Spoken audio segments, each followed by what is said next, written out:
YCP నేత విజయసాయిరెడ్డిపై మంత్రి గుమ్మడి సంధ్యారాణి సంచలన ఆరోపణలు చేశారు. విజయసాయిరెడ్డి అండ్ కో వేలాది కోట్లు దోచిన మనుషులని ఆరోపించారు. అధికారంలో ఉన్నప్పుడు తాడేపల్లి కొంప వదిలిరాని జగన్ ఇప్పుడు తగుదునమ్మా అంటూ బయలుదేరారని మంత్రి గుమ్మడి సంధ్యారాణి ఆక్షేపించారు. జగన్ ప్రభుత్వంలో 10 సార్లు విద్యుత్ ఛార్జీలు పెంచి సిగ్గు లేకుండా వైసీపీ నేతలు ధర్నాలు చేస్తున్నారని మంత్రి గుమ్మడి సంధ్యారాణి విమర్శించారు.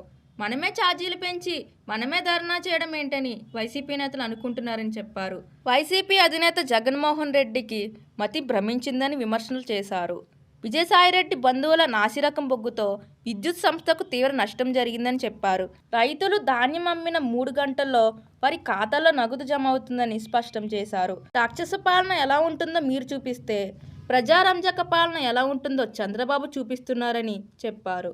వైసీపీ 5 ఏళ్ల పాలనలో జగన్ జల్సా పథకాలు అందరూ చూశారని, విద్యుత్ ఛార్జీల పెంపు ప్రతిపాదన జగన్ హయాంలోనే జరిగిందని చెప్పారు.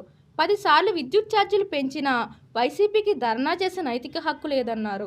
విద్యుత్ ఛార్జీలు పెంచాలని జగన్ ప్రతిపాదించి వైసీపీ మళ్లీ ధర్నాలు చేయడం తుగ్లక్ చర్య అని మంత్రి గొట్టిపాటి రవికుమార్ విమర్శించారు.